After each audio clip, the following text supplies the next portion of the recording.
Good afternoon. Welcome back to another edition of By Any Means Necessary. I'm Melvin Thompson, your host, Executive Director of the Endeleo Institute. The word Endeleo actually is Swahili for progress, growth, and development.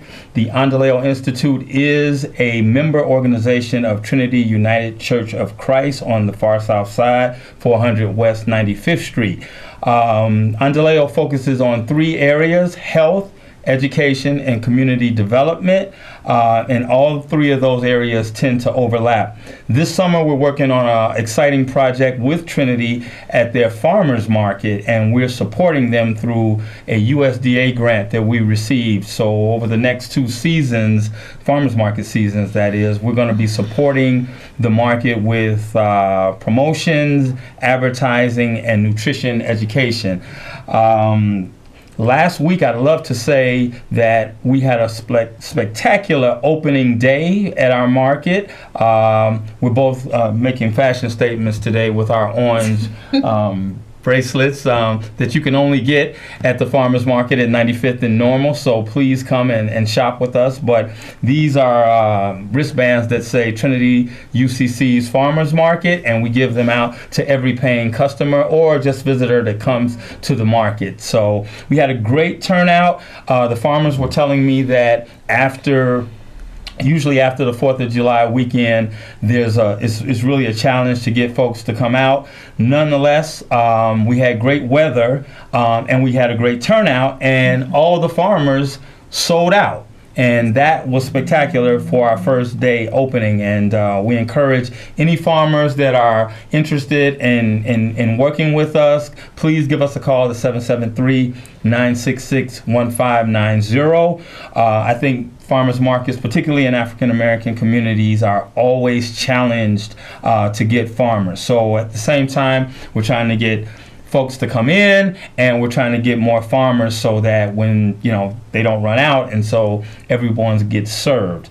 This is a live call-in show. You can reach us here at 312-738-1060. I will say that one of the things that we did at the market, and I was really excited about it, is that we opened with a little health and exercise, and Trinity's Zumba class was there and opened for us and got really everybody pumped up and excited. So we were really thrilled about that. Next week, Trinity's yoga ministry will be there, so please come out. It's more than just food. It's fun, it's exercise, it's healthy, it's all those things.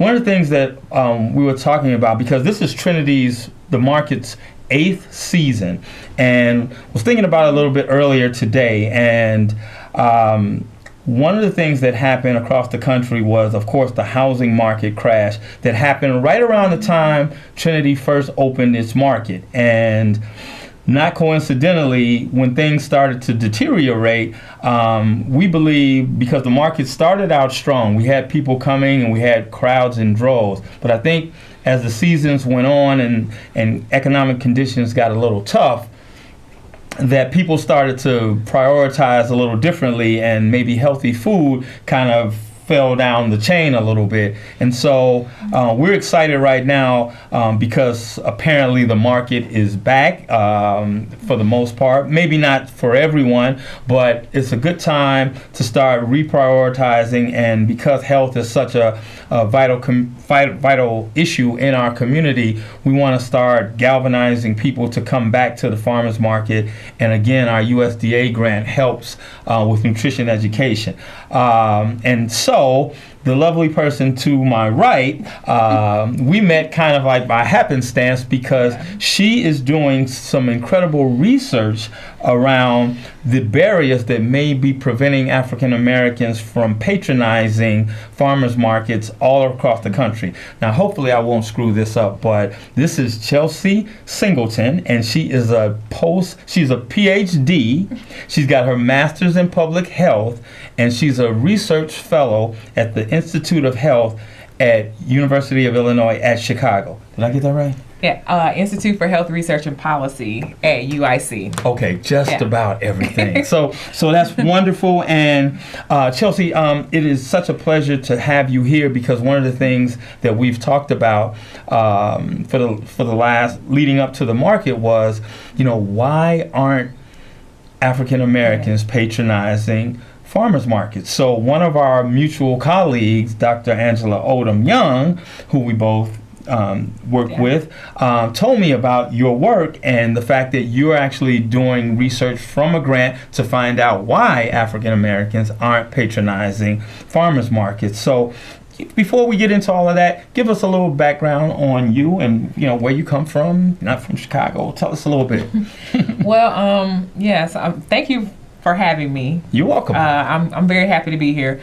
So just in general about my background. So I've been in Chicago for a little over a year. I love it, I'm learning more and more about the city and what's going on here in terms of food and food access. Sure. But I'm originally from Atlanta, and I grew up in a predominantly African American, lower income community in Southwest Atlanta, with my dad and my siblings. And I think that when I was young, I didn't know a lot of the, technical terms like food desert and stuff when I was a kid, but I knew for a fact that we had no access to healthy, affordable foods in my community. Wow.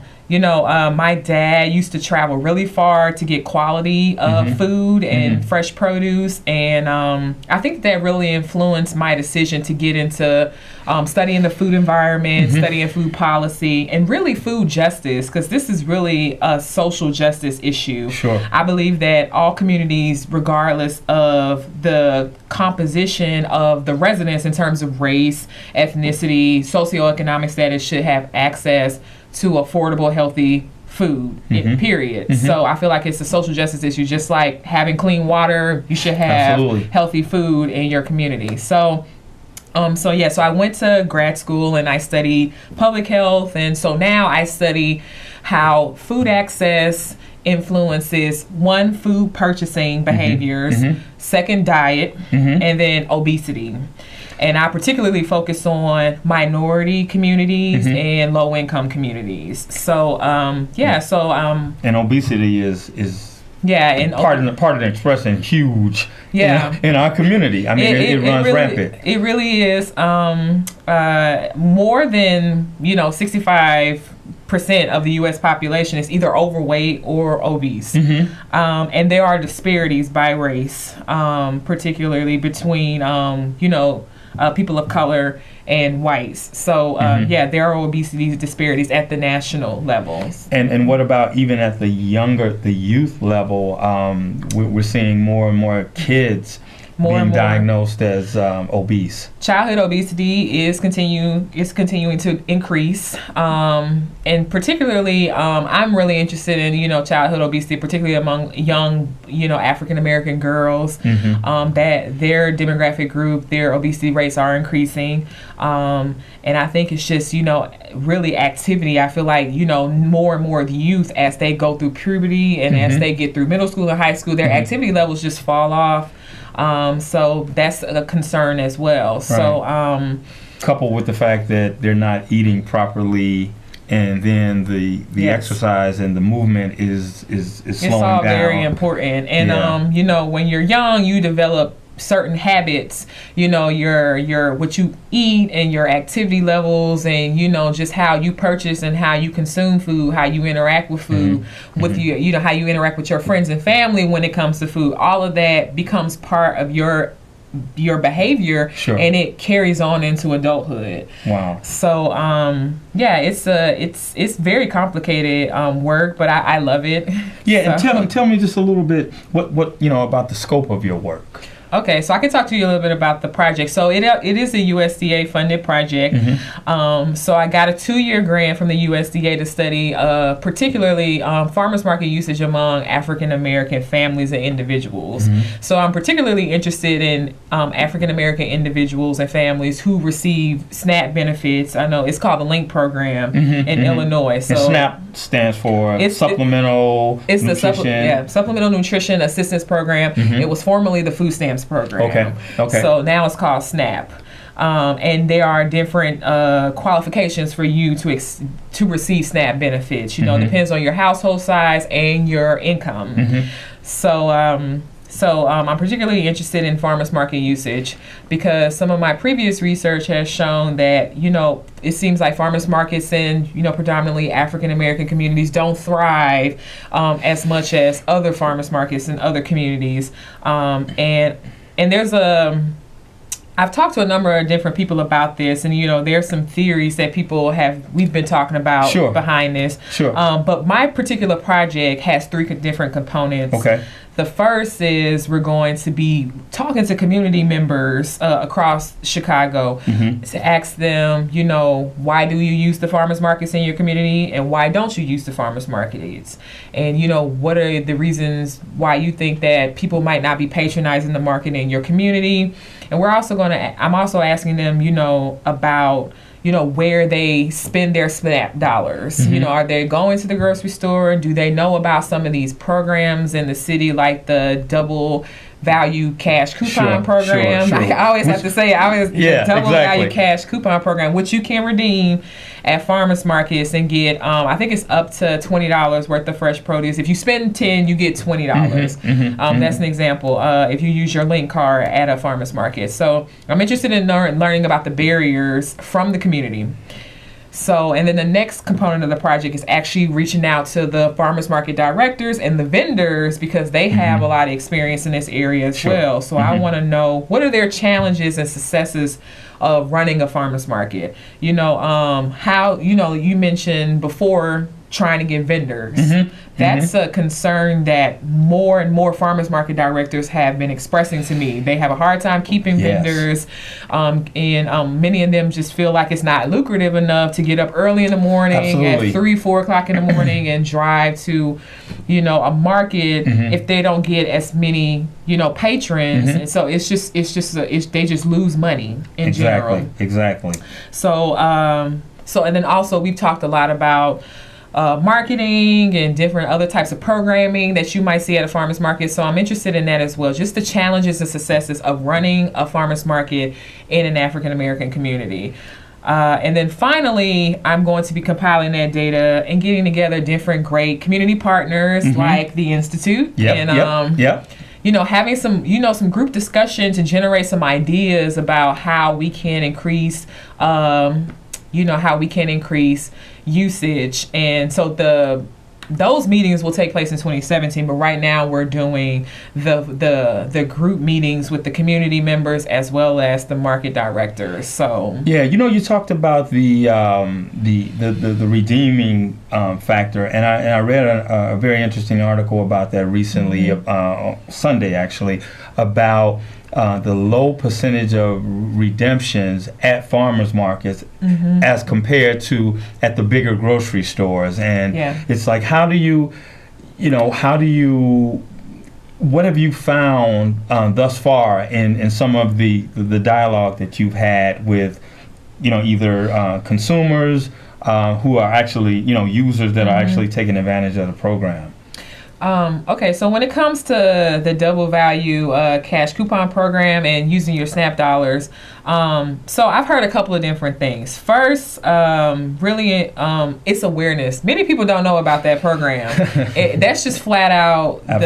Many people don't know that several of the farmers markets, because this is like a citywide grant, I believe, that you know, to allow EBT machines to be at farmers markets, and you can get that because there has to be funds in place to match. Like if a user spends $10, there has to be somebody supplying those funds to match the $10 so they can get $20 overall. So a lot of people just don't know about it at all. I feel like awareness is always the issue.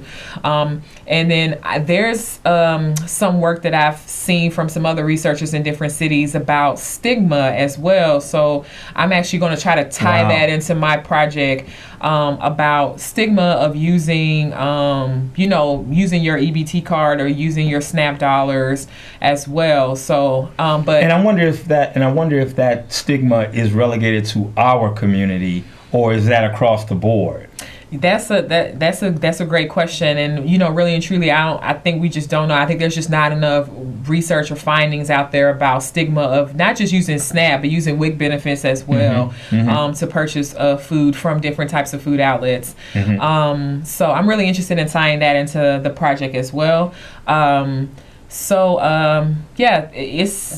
we're in Chicago. Actually, the markets that get the most SNAP dollar redemption are like the downtown markets. There you go. And I think it's just really and truly because they're more convenient. Some of the larger downtown farmers markets, they stay open during work days all day. Exactly. So if somebody works downtown already, they can already go. It's more convenient to them, I think. And then I feel like there's so many people and there's so much going on.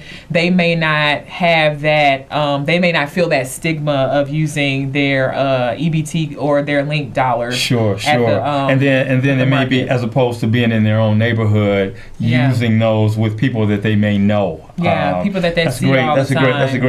That's a great point. And we hear that I went to the downtown market because I work across the street and I patronize it there, so I don't have to get up on Saturdays and come out. But that's an excellent point. We're taking calls live at 312-738-1060. If you got a question or comment, please give us a call.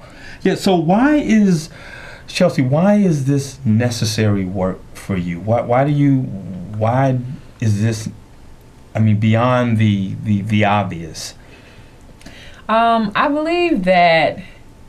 So I feel in general, I just want people to be healthier. I really I really want to influence behavior, like in general. I think that's just where I'm coming from. I realize that I think a lot of people don't recognize how much your environment influences your behavior.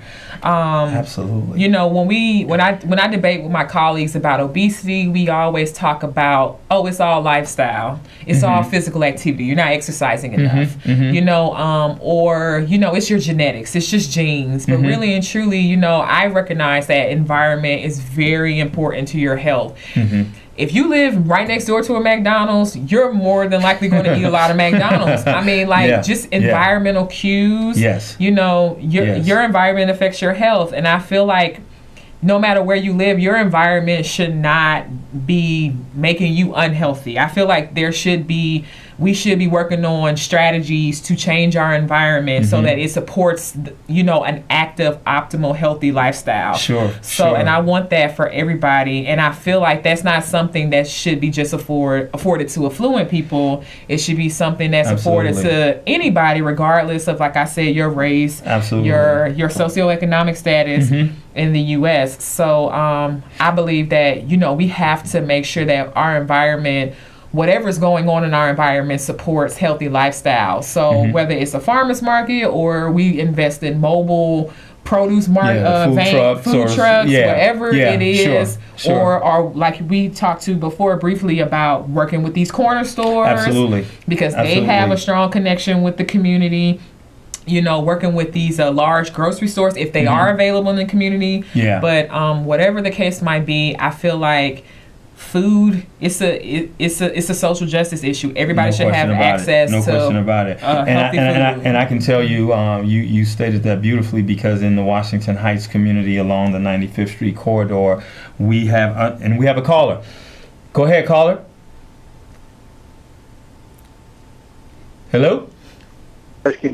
There we are. There was a delay on the line. But thank you much for taking my call. Sure. I'd just like to make a comment that just like you're more likely to go to a McDonald's if you live closer to one. There's also the possibility that if in our communities we would have more community gardens, vegetable gardens, and that kind of thing. Individuals should be educated to start their own gardens, or vegetable gardens for tomatoes and cucumbers and that kind of thing. Absolutely. That in and of itself, that working the land, that building an economy like that for yourself is the most empowering thing that I've had in my community of South Shore since I've ever lived there. So just wanted to say as well, you got a great guest today. It's really encouraging to see you on TV. Thank you so much. Thank you so much. And you make a powerful, powerful statement, because we actually have next door to our farmers market the George Washington Carver Garden, and we are working with young people now. When we talk about obesity, we want to get young people actively involved in getting their hands in the soil to show them how things actually grow. One of the funny things is food doesn't come from grocery stores. It's grown. It's grown. Jewel doesn't make the food, and that's one of the things that we want to get people to understand. It may be a simple concept, but I think people in general don't get that. Yeah, and I wanted to touch a little bit about the farm and the children, like them working with the soil and working with the land. Sure. Farm to school programs are popping up all over the country, and that's where community gardens are started at schools, and they're worked by the students, and there's some type of nutrition education that's tied into it. Absolutely. Nutrition education and food literacy is very important, and food literacy is more so getting at knowing how to not just handle food, but cook food, store food, store it, can it, all types of stuff like that. So food literacy, nutrition education is very important. So I think we should be investing in those types of programs as well. And also, you've been hearing a lot about food labeling. Being able to discern what you're actually eating at any given time. Yeah, that's part of nutrition education as well. But getting at, I really like the idea of the community gardens, because there's so many different types of community gardens and urban farms popping up all over the country, and they've become this model of community sustainability. Sure. Not just providing fresh food to the community, but also providing jobs to the community. Absolutely. as well as just opportunities for people to get involved with learning how their food is grown and seeing it being grown right in front of their eyes. So there's some great stuff going on in Chicago and other places around the community. I think that in urban settings in general, people are now realizing we can find space and we can, grow our own food. The vacant lots projects that the city has can be taken advantage of. I can tell you, I have to say that when we opened last Saturday, and I purchased for myself and for my family, fruits and vegetables, there's something intrinsic about buying fruit or vegetables, taking it home, cooking it, and eating it. I mean, it may sound simplistic, but there is a natural feel to that you cannot get out of a store. And I think anyone that's done that consistently will say that there's a different taste. There's just a different feel to it. When it's like really fresh. Yeah, when it's really fresh. Just picked like that day. Exactly. One of the farmers mentioned, Mr. Barker, who's one of our lifelong farmers, mentioned that he went to Arkansas to buy these sweet potatoes. He drove all the way to Arkansas to buy. We got a caller. Go right ahead. Good evening. One little tiny thing. Yes. Before people start eating what they grow in their backyards, depends on where you live on the south side. We got these railroad trains for years that have been traveling in all different parts of the south side. And guess what? We talking about all that coal, all that lead could be down in the ground, and people need to do those soil analysis. Soil testing. Yes. Thank you so much for that call and for that comment. You are absolutely right that soil testing is a must. Blind country boy. Take care. Yeah, I agree. I feel like that is a challenge when you're like growing in an urban setting. You have to make sure that you have a safe space. You have to make sure you have a clean space, a space that's conducive to growing. Absolutely. And you have to look at all the environment, because we have so much environmental you touched on that. Yeah. Stuff going on in an urban setting that's different when you're out in the country or out in the rural. We have a lot of pollution. We have a lot of waste, toxic waste in our water. And that pollution has been by design over decades in our communities exclusively. Yeah. So it's awesome. Thank you so much, Chelsea. It's like the time just flew by. Yeah, this is wonderful. I want to thank the audience. I want to thank the callers for calling in. We had a wonderful time. Please visit the farmers market on Saturdays from 8 to 1. at 400 West 95th Street, at the corner of 95th and Normal. And we hope that you come out, patronize our farmers. You stimulate our economy in Washington Heights, and we hope to see you soon. Any last comments? Oh, no, I just want to say thank you for having me. And, hopefully I can come back and talk to you about some of the findings from the project that we're doing about barriers to farmers market usage. We'll have you back. Great. And we want you back next week, same time, 5 o'clock. Thanks a lot.